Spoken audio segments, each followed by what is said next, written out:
تاریخ انسانیت میں بہت سے بادشاہ گزرے، لیکن ایک بادشاہ ایسا تھا جس کی حکومت صرف انسانوں پر نہیں بلکہ ہواؤں، پرندوں اور خوفناک جنات پر بھی ان کا راج چلتا تھا۔ یہ حضرت سلیمان تھے۔ وہ اللہ کے نبی بھی تھے اور ایک عظیم بادشاہ بھی، جن کے ڈر سے شیطانی جنات بھی سمندروں کی گہرائیوں میں موتی ڈھونڈنے جاتے تھے۔ اللہ نے انہیں وہ طاقت دی تھی جو نہ ان سے پہلے کسی کو ملی اور نہ قیامت تک کسی کو ملے گی۔ انہوں نے اللہ سے دعا کی تھی، اے اللہ مجھے ایسی حکومت دے جو میرے بعد کسی اور کے لائق نہ ہو۔ اللہ نے ان کی دعا قبول کی اور انہیں ایسی طاقتیں دیں جو آج کی سائنس کے لیے بھی کسی معجزے سے کم نہیں۔ ہوا ان کے حکم کی غلام تھی، پرندے ان کی فوج تھے اور شیطان ان کے قیدی تھے۔ صرف ہوا ہی نہیں بلکہ وہ پرندوں کی بولی بھی سمجھتے تھے۔ ہدہد کا واقعہ تو آپ سب نے سنا ہوگا۔ آج ہم جانیں گے کہ کیسے انہوں نے سرکش جنات کو قابو کیا اور ان سے وہ کام لیے جو انسان نہیں کر سکتے تھے۔ لیکن کیا جنات غیب کا علم جانتے ہیں؟ اس کا جواب ان کی وفات کے وقت ملا، جو بہت حیران کن ہے۔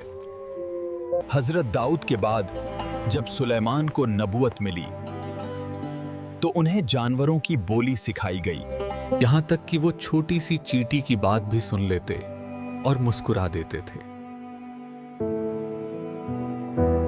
حضرت سلیمان کا سفر عام انسانوں جیسا نہیں تھا۔ اللہ نے ہوا کو ان کے تابع کر دیا تھا۔ جو سفر لوگ مہینوں میں طے کرتے تھے وہ ہوا کے ذریعے صبح سے شام تک اسے مکمل کر لیتے تھے۔ ہوا ان کے تخت کو اٹھا لیتی اور جہاں وہ چاہتے وہاں بہت نرمی سے اتار دیتی تھی۔ جب وہ سفر کرتے تو پرندے ان کے اوپر سایہ کرتے تاکہ دھوپ انہیں تکلیف نہ دے۔ ایک بار انہوں نے پرندوں کا جائزہ لیا تو ہدہد کو غائب پایا۔ آپ ناراض ہوئے۔ اگر ہدہد نے اپنی غیر حاضری کی وجہ نہ بتائی تو میں اسے سخت سزا دوں گا۔ تھوڑی دیر بعد ہدہد آیا اور ایک ایسی خبر لایا جو حضرت سلیمان کے علم میں بھی نہیں تھی۔ اس نے بتایا کہ میں نے سبا کے ملک میں ایک عورت کو دیکھا جو حکومت کرتی ہے اور وہ سورج کی پوجا کرتے ہیں۔ حضرت سلیمان نے اسے خط دے کر بھیجا تاکہ انہیں اللہ کی طرف بلایا جائے۔ یہ واقعہ بتاتا ہے کہ جانور اور پرندے بھی ان کے حکم کے پابند تھے، لیکن سب سے خوفناک مخلوق جنات بھی ان کے دربار میں سر جھکائے کھڑے رہتے تھے۔ اللہ نے شیاطین اور جنات کو ان کا تابع کر دیا تھا۔ ان میں ہر طرح کے جنات شامل تھے۔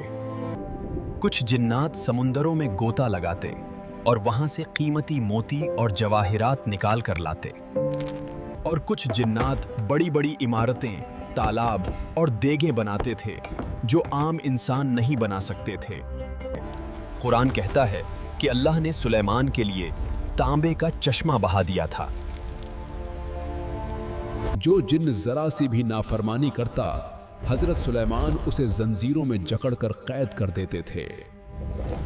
ان کا خوف اتنا تھا کہ کوئی جن ان کی اجازت کے بغیر ہل بھی نہیں سکتا تھا۔ انہی جنات کی مدد سے انہوں نے بیت المقدس کی وہ عظیم تعمیر شروع کروائی جو آج بھی یاد کی جاتی ہے۔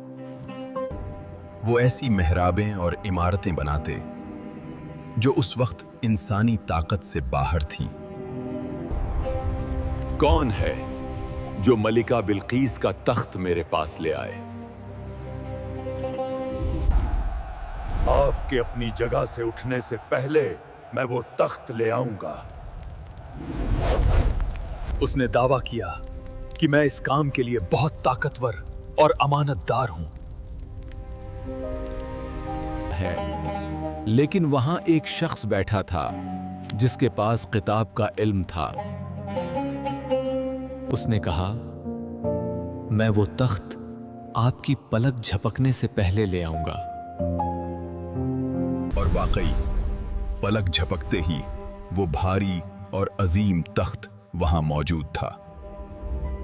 حضرت سلیمان نے فرمایا، یہ میرے رب کا فضل ہے تاکہ وہ مجھے آزمائے کہ میں شکر کرتا ہوں یا ناشکری۔ جب ملکہ بلقیس وہاں آئیں تو وہ محل کا فرش دیکھ کر حیران رہ گئیں۔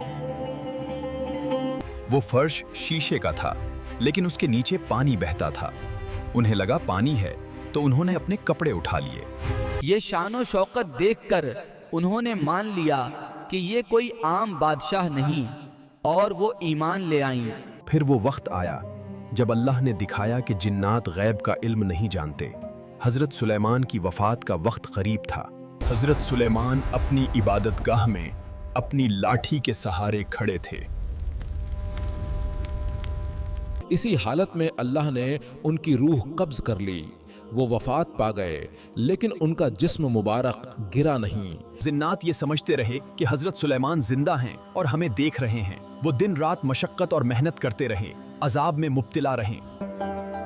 پھر اللہ نے زمین کے ایک چھوٹے سے کیڑے کو بھیجا۔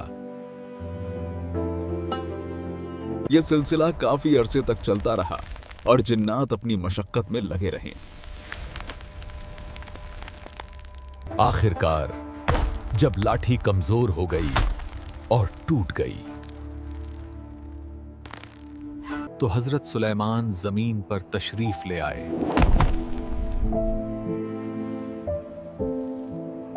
جب وہ گرے تب جنات کو پتا چلا کہ وہ تو کب کے وفات پا چکے تھے۔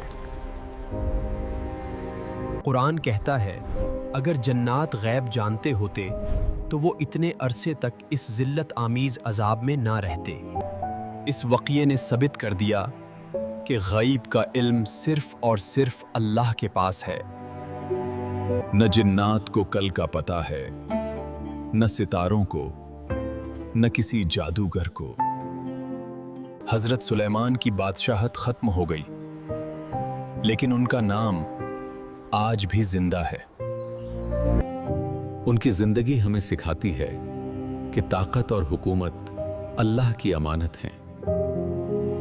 ہمیں بھی اپنی طاقت پر گھمنڈ نہیں کرنا چاہیے بلکہ اللہ کا شکر ادا کرنا چاہیے۔ اللہ ہم سب کو قرآن کے واقعات سے سبق حاصل کرنے کی توفیق دے۔